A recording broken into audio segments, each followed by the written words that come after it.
For some people, the 9-to-5 life is great. It works for them. And for some people, the 9-to-5 life is just kind of sad and suffocating. If you clicked on this video, that probably means that you fall into the latter category. That means you probably want to get out of it, or at least you're thinking about it. And so in this video, I'm going to help you figure it out and escape that sort of life and build something for yourself if that's what you end up wanting to do. And I'm going to share some of my experiences through this process too. So let's just dive in and talk about it. Hey friends, welcome back. If you're new here, my name's Jillz and I help women step into their power, tap into their divine feminine, and become their best self, live their dream life. So if that's something you want to do, you should subscribe and stick around. And in case you want more from me, you can also check out my deep dive feminine energy course or any of my other digital products like my Notion templates. They're all linked down below. So I quit my fancy corporate job, I guess you can call it that, almost exactly 7 years ago. And I remember thinking, like, I tried so hard in school so that I could get into a really good college. And then I got into a good university, and during that time there, I did all these different internships and tried hard in school so that I could then get a good job. And then I got what people would consider a good job. But then once I was there, once I had finally arrived at my destination where everything was supposed to be good and I was supposed to be happy, I was like, is this really what I worked so hard for? And it just didn't make sense. And maybe you can relate to that. Now I'm gonna be straight up. I didn't quit my corporate job because I had this deep desire to start my own business. I quit my corporate job because one, I didn't particularly like the corporate life. It was boring and unfulfilling to me, but also because during that time working, I had developed a lot of health issues. And so I quit to mainly heal and get better, which I did. And I'm super grateful that I was able to take that time off and do that, because I know a lot of people don't have the ability to do that. But the building my business part, it didn't come until later, and I'll talk about that a little later on in this video. But the truth is that for some people, the 9-to-5 life just kind of sucks. And I want to clarify, not for everyone. Some people might really enjoy it. They might really love the predictability and the security of that, and more of the stability of that. You have the benefits and everything, like the health insurance. But the 9-to-5 life often turns into 9 to 6 or 9 to 7. And then you get home at 7:30, and then you realize you still need to go to the gym and cook yourself dinner. And once you're done with that, you also need to put the laundry away. And then once you're done with that, you realize it's past your bedtime and you just have to wake up and do it all over again in the morning. And for some people, not everyone, but for some people, this can feel like a modern day form of torture. And the 9-to-5 life, it can feel really hard on everyone, but I do think that it can be especially difficult and especially draining for women. Not because we're not smart enough, not because we're not capable enough. It has nothing to do with anything like that. But I think that our monthly cycles greatly affect us more than what most people realize. And we are not built for consistent output and consistent energy. We're not built to rise and fall like the sun every day, showing up the exact same every single day. That's how men are built, but we are the moon. We are meant to show up differently throughout the month, like the moon, and that is not encouraged or honored in the 9-to-5 life. And I mean, it's even looked down upon. I really think that a lot of women would be healthier and happier if they worked for themselves, if they were able to tap more into their creativity, if they were able to have autonomy over their schedule so they could follow more of the natural ebbs and flows of their energy, or even just to have more flexibility with their home and family life if we desire to put more attention there. It's just much more in tune with the natural divine feminine way of doing things. So let's just start off by asking, should you aim to quit your job and leave the 9-to-5 for good? How do you know if it's the right decision? Because it's a big decision and it's kind of scary. First of all, only you are gonna know what's right for you, right? I cannot tell you. Your parents cannot tell you. Your friends cannot tell you. Only you. So you do need to trust those intuitive nudges that you're getting. But I would also say that your body can sometimes send you signals as well as to what's right for you and what might not be right for you, right? Our bodies are always communicating with us. For me, whenever I walked into an office environment, whether it was one of the internships I had or it was my corporate job that I had, I always just kind of felt a little bit uncomfortable.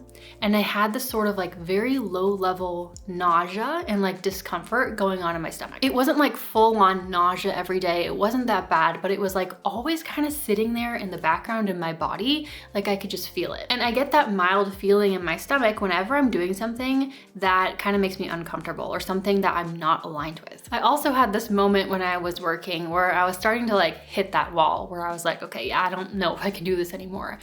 It was one of those work days where I had to fly in and fly out, fly back home the same day. It was an hour-long flight or something. I can't remember what I was going for, like maybe a meeting or something, I don't know.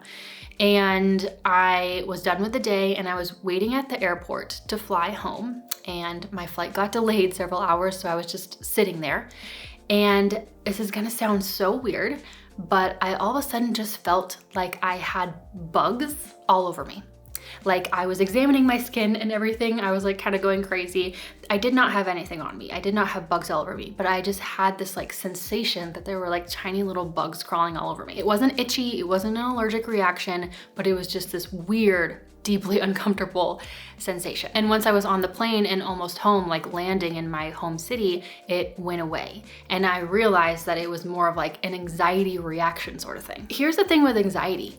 People like to demonize anxiety. If people ever experience anxiety, their first thought is to think, oh, what's wrong with me? But anxiety, the feeling of anxiety, can be a huge sign that our body is sending us to tell us that something is not right, that something is off, that something is misaligned in our life. Anxiety does not have to mean that something is wrong with us. Could anxiety be from like an imbalanced body or like imbalanced chemicals going on in your body or anything else? Yes, of course. I'm not like discounting that, but it could also just be a sign. It could also just be your body saying like, hey, something's not right here. I'm trying to get your attention. So what is your body telling you? Forget about your mind, forget about logic just for a second, and just ask yourself, what is my body telling me?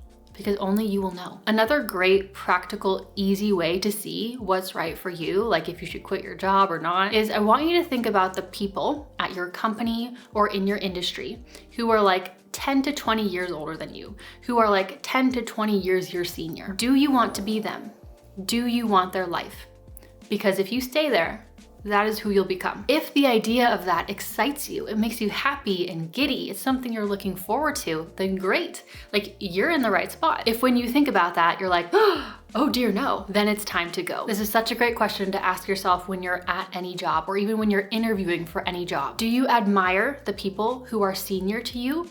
Do you one day want to be them? If there is not anyone that you can think of in any role, in any company that you would aspire to be, then the 9-to-5 or corporate life is probably not for you. Your soul doesn't want it. And that is okay.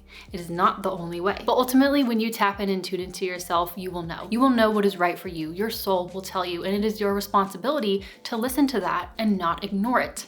It doesn't mean that you have to just quit your job tomorrow with no plan, but it does mean that you need to start working towards that. Also, I didn't mention this earlier, but there are some women who maybe do not aspire to work at all. They want to focus on being a wife or being a mother, and that's wonderful too. But this video is more for the women where that's not really an option at the moment, or where they just want to bring in their own income. They want to have something for themselves, a business for themselves. Now, in the rest of this video, I'm going to talk about the actual steps that I would recommend to escape your 9-to-5 life. But before I do that, I first want to thank Skillshare for kindly sponsoring today's video. Personally, I've been working to improve my writing and communication skills for my business and also just for myself, and Skillshare has helped me do that. I just finished up this creative writing class taught by Mila Goldberg, who's a best-selling author, and it's been super cool to learn. If you don't know, Skillshare is the largest online community for creatives with so many different classes, all led by industry experts in tons of different categories, like design, photography, marketing and business, film, freelance, and a whole lot more. And on Skillshare, they've refreshed how they organize their classes. And so now when you join and share a little bit about your interests, Skillshare will immediately give you recommendations based off of your goals and based off the things that you want to learn. You can also now find classes by software or material, and there's 3 new class topics that they've added: creative careers, creative inspiration, and AI and innovation. When you check out Skillshare, I encourage you to check out their learning paths as well. They're basically curated sequential classes to help you master a specific skill or competency and like truly learn that thing. So Skillshare can help you take your side hustle, your career, your passions, or even just your hobbies to the next level. The first 500 people to use my link in the description will receive a 1-month free trial of Skillshare. And especially if you want to like escape the 9-to-5 kind of life and like build a business you love, it can be a really great resource for you, so don't miss out on that opportunity. So thank you, Skillshare, and let's get back into it. Okay, so if you want to escape the 9-to-5 life, I'm gonna walk you through 5 steps to help you do that. So the first step is to determine your long-term goals and your dream life. How do you want your life to look like in the future? And how does work, or like making money, having an income, how does that play into that? What kind of schedule do you desire to have? Do you want to have location freedom where you can like basically work wherever you want and travel whenever you want? Is that important to you? Do you want to have kids and a family one day? Is that important to you? Do you want to work with a bunch of people all the time, or do you want to work more solo? Do you want to manage people, have a bunch of people under you, and like have a whole team listening to you? Or does that just stress you out? You want to avoid that. What kind of things do you want to spend time on in your day-to-day life? Really think about what your dream life and your dream schedule would look like, not just like now or when you're in the future, but 5 years, 10 years, 20 years from now. So now that you have your dream life and that vision in your head, you want to keep that vision top of mind as you make these plans to change your life. For example, if your dream life involves a lot of travel and you just want to be able to go wherever you want, whenever you want, then you want to make sure that you create a business that can probably be done online, that doesn't have like a physical location. Or if you want to have a family and be like a really present, involved mother one day, then it's probably not a good idea to build a business that involves you traveling all the time and like meeting clients in other states and other countries. Or maybe that means that you're going to want to build a business that focuses more on like passive income streams, so you can still make money while you're taking your kids to the park. These little details are so important, because who cares if you quit the 9-to-5 life and make your own money, but you actually hate the business and the lifestyle that you've created for yourself. And you're basically putting yourself on another hamster wheel that you can't wait to escape from. If building your business is not getting you closer to your dream life, then you're doing it wrong. So the first step is to get clear on your dream life, because it will dictate how you need to move forward. Next step is you are going to finally make a clear and firm decision. Are you going to leave the 9-to-5 life? Yes or no? You don't have to do it right this minute, but is that what you're gonna do? And if so, when are you gonna do it by? To make real change in your life, it first starts by just making a decision. And a lot of our stress comes from like having all these options, but never making a decision. But once you just decide, once you say, this is what I'm gonna do, this is what I want, that's when the universe starts making a path for it to happen. But when you have this like wishy-washy energy, like, oh, I don't really know what I want, like I could do this, like this could be good, or oh, I don't know, but maybe I should do this might be right. The universe doesn't know how to help you, and you are not gonna make any real progress or change in your life with that kind of energy. This is a tiny little step, but so important. Decide. Just declare to yourself, this is what I want. This is what's gonna happen. This is what I'm gonna do. I'm going to leave the corporate life. And I know it's scary. It took me like 2 years to be brave enough to say that, but there was this one moment where I was just like working my job, and all of a sudden I was just like, yep, I am 100% all in, and I am 100% leaving. And once you just decide, like 100% fully decide, you will notice that the ball just kind of starts rolling. And then decide on a date in which you want to leave by, whether it's 2 months or 2 years. Decide on a date. This little declaration to yourself is what you need to start taking action and make it a reality. Now, the next step is to start planning your strategy to get that income. So this is a big step. So maybe you already have a really clear idea of like what you want to do. And if so, that's fabulous. But if you don't, you really want to think about your individual skill sets. What are you good at? What value can you provide to the world? What are you knowledgeable in? What's something that sort of comes easy to you, but not to others? How can you create value? In this step, don't just think about yourself and what you want. Also think about, how can I be of service to others? What gifts or skills do I have that I can share to benefit others? I guarantee that you will be a lot more successful in building your business if instead of thinking about it as like, oh, I want 10K months to replace my income. Like, how do I get these 10K months? If instead you think about it as like, how can I be of service to others? How can I honor and help others in a way that's aligned with my values, aligned with my skill sets, and something that I enjoy and sort of comes a little bit naturally to me? Remember that money is always given in exchange for value or perceived value. People will provide money if and only if they think that they are receiving value in return. So what is that value? What is that value that you can provide? And if you feel like you just have absolutely no value to provide, or you just like don't know your skill set sets, you feel like you need time to like develop these skill sets, because that was definitely me as well. I'm gonna talk about what to do in this instance in the next step, so hold on to that thought. So there's two really important things that you need to like make money and like have a business. The first is value, right? What we just said, that value piece needs to be there, but also there needs to be the audience, the people you want to provide that value to. And you need to have both to make money. Here's what I mean. Let me give you an example. Let's say that you see this person online and they sell like a nutrition ebook for, I don't know, like $20 or something, and they make $20,000 from it. And you're like, what? I'm so well versed in nutrition. It's like my deepest passion. I'm so good at it. I can do that. Like I can make a helpful ebook. And so you make the ebook and it's really, really good, jam-packed full of just like amazing information. And you put it up online and nobody buys it. The reason why that original person made $20,000 from this little ebook is because they already had the audience to sell it to. She had both parts, the value and the customers or the audience. So what I'm saying is that you got to think about what value you're going to provide, but also how are you going to find the customers or the audience who are going to see that value? How will you attract them in? You need both. If you want to be an interior designer, you're so good at it. It's just like a skill that comes naturally to you and you love it. It makes you so happy. How will you attract the clients? If you want to make an app to like help people in some way, like maybe some sort of like self-care app, what are you going to do so that people find out about it? How are you going to reach the intended audience with that app? Or if you are an amazing artist and you want to start selling your art, how are you going to market it?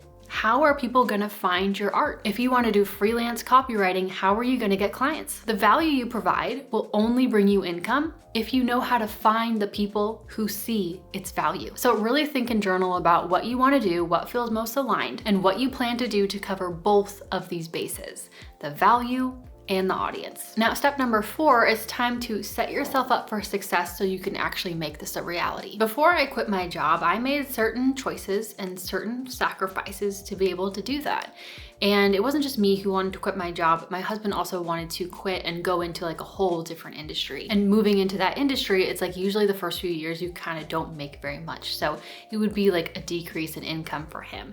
And so we knew that we had to somehow set ourselves up for success to be able to handle that, or else it just wouldn't happen. And I don't know if I've ever shared this, I don't remember, but right after Cole and I got married, we actually moved in with my dad. And we had already been living together in LA for like 2 years or something. But we talked about this and we really like significantly wanted to cut our expenses so that we could have the option to create the dream life that we wanted to create. And so we moved in with him for like a year and a half after we got married. And I'm super grateful that we were able to do that.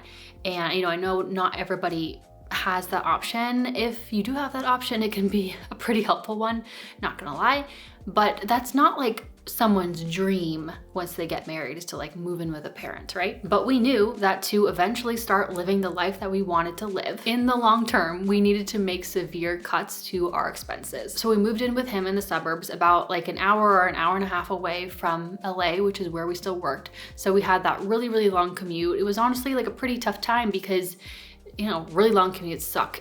And it was just like a lot of like driving and then working and then going home, and that was basically it. But we basically just socked away money for like 6 months to a year, I don't remember, until we had like a pretty sizable savings, until we got to a point where we were like, okay, I think we're ready to like take this leap. And he like did his stuff first. He quit and then did the like, I don't know, online, whatever courses he needed to do to switch into the industry he wanted to do. And then he eventually got the job. And then once he got the new job, then I think like 2 months later, I think I quit. But the point is that by making these temporary sacrifices, that was the only way that we were gonna get to where we wanted to go. It was kind of the only way. So is there a way that you can set yourself up for success? Set yourself up for being able to live the life that you want to live, create the business you want to build. Is there a way where you can have sort of a safety net to help like ease your transition? But here's another option and something to consider. This is what I would have done if I didn't have the option to like severely cut my expenses and live with a parent, this is what I would have done. If you know with 100% certainty that the job you're working and the career you're working towards right now is not for you, and you know that you 100% want to do your own thing, another option is to quit your current job, especially if it's like very stressful or very, very time consuming or toxic or anything like that, and find the lowest stress but highest paying job you can find. The key here is low stress, and you have that job and you are grateful for that job while you build your business on the side until your business income can sustain you and you don't need that lower stress job. Especially if you can find a job that's remote, that can also be incredibly helpful, because then you tend to have a little bit more autonomy with your schedule, and you can maybe like do a little bit during the day to help build your business.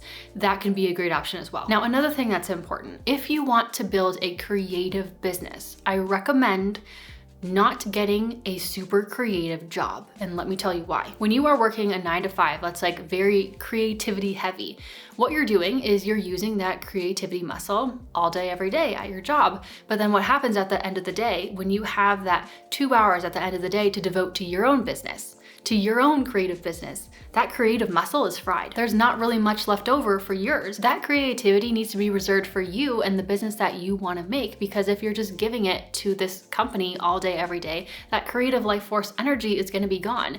And anyone who's creative knows that it's not just like unlimited creativity. Like, you only really have a certain level every single day before you're just absolutely fried. So if you want to build a creative business, that's something to really keep in mind. So the key is finding something that is low stress, ideally more flexible, something that would ideally end at like a certain time. And then you don't have to keep checking your phone, seeing if your boss is emailing you. You don't have to worry about work after you close the laptop or you leave the office. And then during that time, you build something for yourself and you leave when you can. Another way to set yourself up for success is to treat your new business like it's actually a business before it's even a business yet, right? Like, if your dream is to escape the 9 to 5, then stop treating it like it's a hobby. Stop putting it off and start showing up for yourself. Now, if you're someone who just has no idea what they want to do, they don't know what their skill sets are, they don't think they can provide any value to the world, then here's what I'd recommend. Then again, switching to a low stress job, something that is not too time consuming, is something to consider, because then this will give you the time and space to like follow your curiosity and learn different things and explore your talents and explore your skill sets and connect back to yourself, connect back to what you're naturally good at. But you have to actually be like dedicated to learning and exploring this. You can't just like watch reality TV at the end of every day. Allow yourself to follow your curiosity, and eventually you will find your thing. And eventually you'll reconnect with what you're naturally good at. Or maybe you are obsessed with reality TV and pop culture. Anything can be turned into a business if you provide value. The point is that building a business from nothing, it can be scary, and it can be a lot of like trial and error, and it can take time. But there are some things that you can do to set yourself up for success, to make that transition easier and to make it so that business is more likely to be successful. So how can you set yourself up for success? Maybe it's cutting expenses majorly like I did. Maybe it's moving like a lot closer to your work, because normally you're commuting like 3 hours a day and it's taking all your time, but now you just like move basically across the street and now you have those 3 hours back, and you could use those 3 hours to dedicate to growing your business. Or maybe setting yourself up for success means finding a mentor. Or maybe let's say that you know what you want to do. You want to like create your own social media agency, but you just feel so overwhelmed and you don't know where to start. Maybe go work for a social media agency first. Like, learn how the process works. Learn like, what do the contracts say? Like, how do the contracts work? How do they find clients? What are the legal things that you need to know? And then when you gain that knowledge, you'll feel a lot more confident and you'll be much more likely to be successful once you do that thing on your own. How can you set yourself up for success? Maybe you're one of those people who needs like extreme pressure to actually take action and make things work. Maybe you need the pressure of not having any income coming in next month to make your business work. I don't know, like for me, that would make me want to shrivel up and die. I would hate that. But for you, maybe that's what you need. I don't know. Find what will set you and your business up for success. Now, the last step, number 5, is to just start. Just start doing something, taking action in whatever way feels right. When it comes to making major change in your life, momentum is more important than perfection. You just have to get the ball rolling. One of the worst things that you can do is just get lost in overwhelm and get lost in like analysis paralysis, where you don't do anything because there's like so many options and like different things to do. Just make some sort of moves. They might be wrong, but just do something. After I had quit and taken some time and like healed my body and all of that, I really felt like I was stuck in analysis paralysis because I knew I wanted to do something, but I didn't like fully know what that was, and I didn't know like how to take action. I was overwhelmed, I was nervous, and I was scared. So I just tried to take like one step forward. And one thing that I was really interested in at the time was like healthy eating and living a healthy lifestyle, because I had literally gone through this entire process of like healing my body, and it was just this like huge change and huge learning moment in my life. And through that process, I kind of fell in love with all of that stuff: healthy eating, healthy lifestyle, healthy mindset, all of it. And so I knew I wanted to at least head in that sort of direction. And so I signed up for like an online, like year-long program. It's called Institute for Integrative Nutrition. And it wasn't good. I don't recommend it, but it didn't matter because me doing that, it got the ball rolling. Me showing up to the classes every single week for a whole year, me paying all that money to like get this online certificate, it didn't matter because it got the ball rolling. And one thing led to the next, and one thing led to the next, and things just started happening. Just start with something, because even just taking one step will help you move forward. Even if that one step is wrong, even if that one step is not helpful, you're still gonna learn something from it. You're still gonna have momentum from it. This might mean meeting new people in the industry that you're interested in, or signing up for a course, or hiring someone to make a website for you, or figuring out how to do it yourself, or making an Instagram for your business that doesn't even really exist yet. All you need to do is get the ball rolling, not overthink, and follow that momentum. Stop thinking all the time about what you want to do. Stop talking to your friends all the time about what you want to do, and just start taking action. I know the idea of quitting a stable job can feel really scary. I get it, but I do hope that this video was helpful and was able to give you some sort of guidance. But before you go, I highly recommend you check out this video, How to Build a Business in Your Feminine Energy. I share a bunch of business tips on that video, but specifically for like how to build a business, but still live that like soft sort of life. So I'll see you over there, or I'll just see you next time in my next video. Bye.